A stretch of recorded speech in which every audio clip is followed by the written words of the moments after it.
Hello ladies and gentlemen, welcome back to the channel. My name is Mark Roden, and in today's video we have part whatever, I'll figure that out afterwards, I'm not even going to try and do that math, of my budget car series, where at the end of every year I give you 10 cars for under 25k, then 20, then 15, 10, 9, 8, 7, 6, 5, 4, and 3, 2, and 1, $1,000, all with no duplicates. That way you have tons of cars and you're updated on the market going into the new year.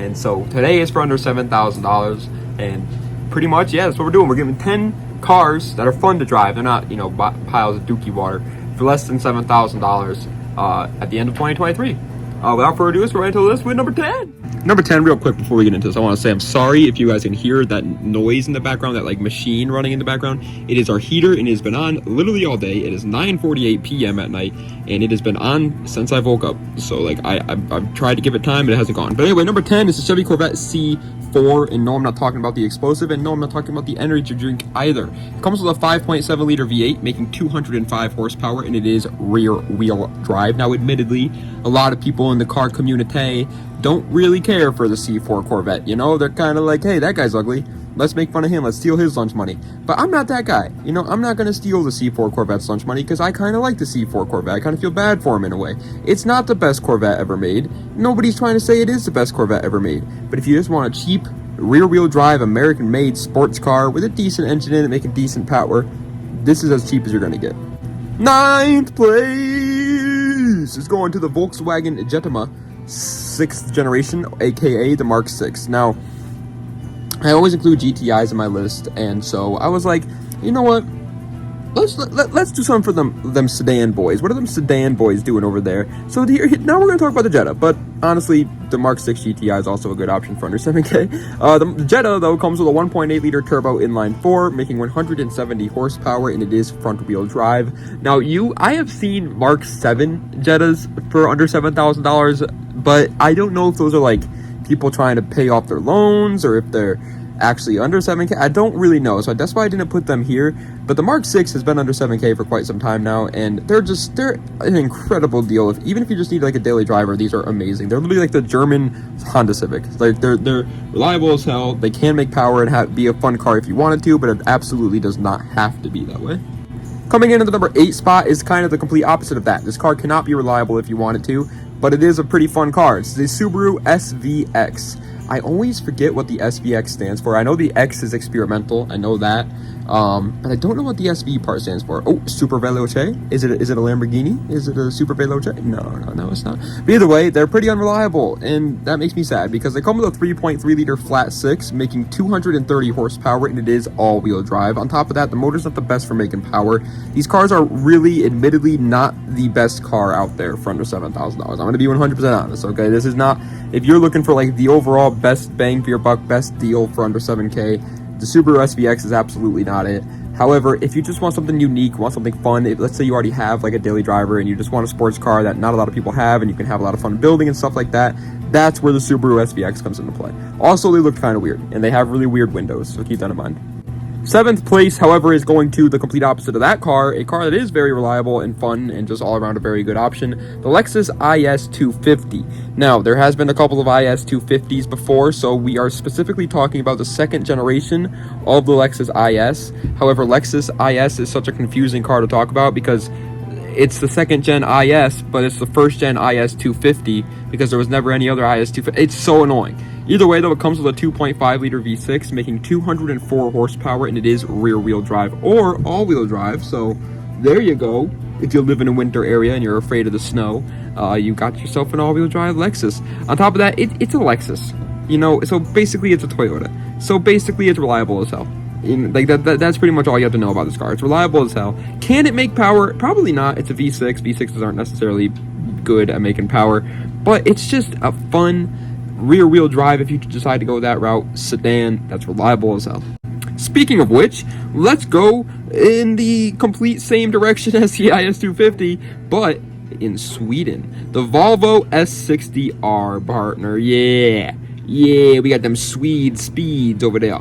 Yeah, the Volvo S60R is pretty much Volvo's version of Subaru WRX, but they honestly kind of did it better. Ooh, shots fired. Comes with a 3 liter turbocharged inline 5, very weird motor, I know, but it makes 300 horsepower and it's all-wheel drive. 300 horsepower is very good, especially for the time it came out. Like 300 horsepower, people sleep on that nowadays, so they see all these TikToks of people with M4s and M6s and M8s and M7s and M22s and all the M's in the world, and they're making like 800 horsepower, and they're like, I want that, and it's like, well, it's very unrealistic. And the Volvo S60R with 300 is more than enough, and it's all-wheel drive, and it's reliable, and it's safe because it's Volvo. Shout out Volvo and their safety ratings, it's incredible. It's just an amazing little daily driver. Fifth place is going to the Nissan 240 SX S13. Uh-oh, people are gonna, I can see the comments already. Hey, this guy's trying to find the S chassis for under 7K. This guy doesn't know what he's talking about. I don't think other people know what they're talking about, because I find S chassis under like 7K all day long, and people are always like, oh, they're over 10K now. And it's like, I never find that. Either way, they come with a 2.4 liter inline 4, making 140 horsepower, and it is rear wheel drive. Yes, S13s are going up in price, but that honestly is only a bigger reason to buy one, because if they're going up in price, they're probably not going to come down in price anytime soon. They're just going to keep rising. You're going to make money, if anything, on the car. You won't lose money. They're not depreciating, they're appreciating. On top of that, they are very fun cars with tons of aftermarket support, decently reliable. They are old, so keep that in mind, but everything else about them, it's just a fun little drift car, man. And again, if you don't want to turn it into a drift car, you don't want to modify it like crazy, oh my god, it's like so much choked. Just keep it stock and sell it a couple years later and make money. Barely breaking its way out of the top 3, barely not getting a podium finish. It's so sad, so close. It's a Subaru WRX Blob-Eye. I love the Blob-Eye WRX. It's my favorite generation of the WRX. It's my favorite Subaru probably ever made in general, because they're just so cool looking from the front. Like, look at that aggressive little front end. Oh! That's what I say when I see a Subaru WRX Blob-Eye. But admittedly, they're not the absolute best option for under 7K. They do come with a 2.5 liter turbocharged flat 4, making 225 horsepower, and it is all-wheel drive. Now, it's decent out of the gate. 225 horsepower all-wheel drive turbocharged flat 4 is not bad. And the fact that it's like one of the best all-wheel drive systems in the world, the car's relatively light, has a short wheelbase, everything about it makes it a very good car for people that are trying to like get a nice little handling car, or obviously a rally car. There are obviously good options for that. However, the problem lies in the fact that people have been modifying these things for years now. If you're finding one for under 7K, it's going to be a risk, and you're most likely going to get one that's already been touched, and at that point, that's when Subarus become quite unreliable. You got to get them while they're fresh, and sadly, these cars are just not fresh anymore. Third place, however, the bronze medal of this list is going to the Honda Civic SI 8th generation. Yes, the 8th gen SI is found under 7K, and it is an absolute bargain. People don't like the 8th gens because I think they look bad. I don't know. I don't care, because I think they look great. I think they look incredible. I think they handle incredible. They have an incredible motor. Everything about them is absolutely incredible, and right now, I believe they are a freaking bargain. They are a steal to find an SI 8th gen Civic for under 7K. They come with a 2-liter inline 4, not turbocharged, making 197 horsepower, and it is front-wheel drive. Again, that motor is a K series, so you're going to have a lot more power out of that. If you do turbocharge it, if you have some fun with it, you're going to have easily a lot more power. Even if you don't want to do that, again, it's a Civic, so it's obviously a really good daily driver. It's a good handler. It's just good at anything, honestly. It is front-wheel drive only, which is a problem if you're enjoying like drifting and stuff like that, but besides that, I mean, it's just a good option. But second place, the silver medal, we're going to the land of Americas. Yeah, buddy, I can hear the bald eagles. They're flying over already right now. It's the Pontiac Firebird TransAm WS6 honeycomb taillights model, 4th generation, whatever you want to call it. It's the one that you see on your screen right now. It's a Pontiac Firebird, and they're absolutely incredible cars. They come with a 5.7 liter V8, making 327 horsepower, and it is rear wheel drive. There's a very good amount of horsepower for under $7,000. You're going to be hard struck to find something with more horsepower than that. That's not modified, at least.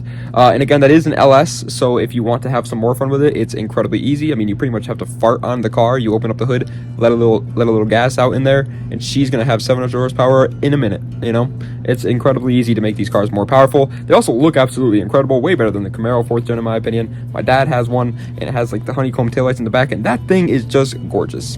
Honorable mention, because you guys thought it was only 10. Wrong. I like SUVs and trucks every once in a while, and since this is a sports car list, I never want to include the SUV or truck in the actual top 10, so I always include at least one honorable mention of an SUV to satisfy those guys. And today it's the Jeep Cherokee XJ. They come with a 4-liter inline 6, making 190 horsepower, and obviously they are 4x4. One of the most reliable motors of all time, period. These things are freaking unstoppable. They also look good. They have tons of aftermarket support, does pretty much just as much as the Wrangler, except for body options, and they're obviously incredible off-road. They're a win-win if you live up in the north area. But first place, in my opinion, the best car for less than $7,000 right now is the Hyundai Genesis Coupe. You can find a BK2 Gen Coupe for under $7K, and that is absolutely mind-blowing. These cars are so underrated. Why are they so underrated? I don't get it.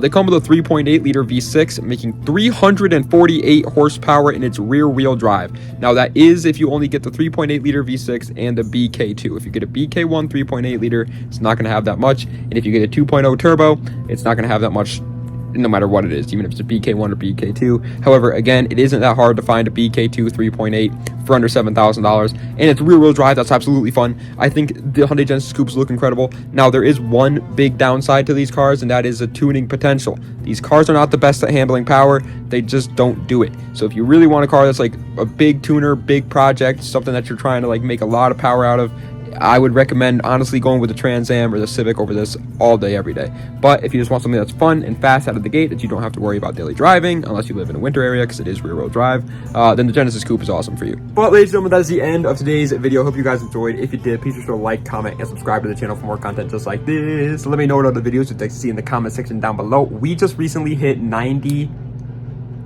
did you see that? My thumb like snapped into place. 90,000 subscribers. So thank you guys so freaking much. We are 10,000 subscribers away from getting one of those little play buttons, you know, that you hang them up in your room and stuff. Imagine that. Imagine that. But obviously, you know, I have promised people that every time we reach a 10,000 subscriber milestone, I will make a whatever number we just reached list for cars under 10K. So yes, the top 90 sports cars for under $10,000 is in the works.